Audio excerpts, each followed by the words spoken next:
અમદાવાદ શહેરમાં જે વરસાદ વરસ્યો અને ત્યારબાદની સ્થિતિ છે તેના કારણે લોકો પરેશાન થઈ ગયા છે। વરસાદની રાહ જોતા હતા, સારો વરસાદ આવે તેની રાહ જોતા હતા, પરંતુ જે સ્થિતિ જોવા મળી છે તેનાથી લોકો અત્યારે પરેશાન છે। આખી રાત છે તે જાગ્યા અને તેઓએ વિતાવી છે। અત્યારે આ ક્રિષ્ના ડુપ્લેક્સ છે કે જ્યાં અત્યારે ફર્સ્ટ ફ્લોર સુધી પાણી છે અત્યારે જોવા મળી રહ્યા છે। લોકોના ઘરમાં પાણી છે, રસોડામાં પાણી છે, પાણી કાઢવા માટે મોટરો મૂકવી પડે તેવી પરિસ્થિતિ અત્યારે જોવા મળી રહી છે।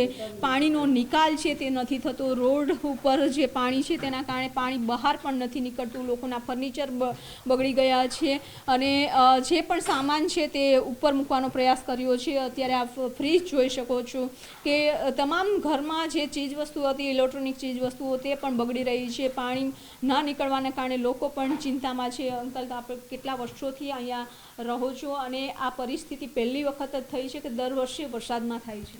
ના, પરિસ્થિતિ તો શું છે, છેલ્લા 15 વર્ષથી અમે અહીંયા આગળ રહીએ છીએ, પણ આટલું પાણી ક્યારે આવતું નહોતું, કારણ કે બહારની જે ડ્રેનેજ સિસ્ટમ હતી એના ઢાંકણા શું છે કે એની અંદર પાણી જાય એ રીતનું હતું। હવે એને બ્લોક કરી એના ઉપરના છે ને એકદમ કન્સીલ્ડ કરી દીધા છે, એટલે પાણી એમાંથી બી નથી જતું અને આગળ જે રેઇન વોટરની જે પાઇપલાઇન છે એ બી કામ કરતી નથી એમ, એટલે એનું ક્લિનિંગ બી બરાબર થયું નથી। આગળ કનેક્ટિવિટી છે કે એ નથી ખબર, બાકી આટલું પાણી કોઈ દિવસ ભરાતું નહોતું। પાણી આવતું હતું તો તરત જતું રહેતું હતું, 2-3 કલાકની અંદર એ છે ને થાળે પડી જતું હતું। હવે બાઇક છે, મોટર છે, ગાડી છે, ઇલેક્ટ્રિક આઇટમો છે, ગેસ સિલિન્ડર છે, વોશિંગ મશીન છે, એ બધાની અંદર છે ને ગર્વ કરીને સંપૂર્ણ નુકસાન છે એમ। કેટલું નુકસાન થયું હશે બેન, અને રાત કેવી રીતે વિતાવી?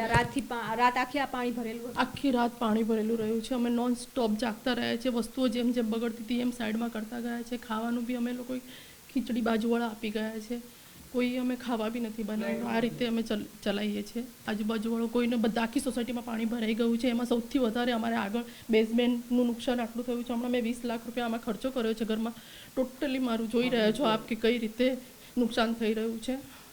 બેન ભાવુક થઈ ગયા છે કારણ કે આ પરિસ્થિતિ જોઈ, અને બેન આખી રાત તમે કઈ રીતે વિતાવી? આખી રાત અમે લોકો બાજુવાળાના છોકરા બી અમારા ઘરે અહીંયા સીડીમાં લઈને અમે બેસી રહ્યા છીએ, કારણ કે એ બી બિચારા પાડોશી બી ભાડે રહે છે, તો એમને મારા ઘરે બોલાયા હતા અને અહીંયા નીચે સીડીમાં લઈને અમે બેસી રહ્યા છીએ। એક જણું અહીંયા ચોકીદારી કરે કે ભાઈ પાણી કેટલું આવે છે એમ, બહાર પ્લાસ્ટર ને સિમેન્ટ ને રેતીથી પેલું કરવા જઈએ છીએ, પણ જે પાણીનો ફોર્સ બહારનો જેવી રીતના અંદર આવે તો આખું ઘર ભરાઈ ગયું।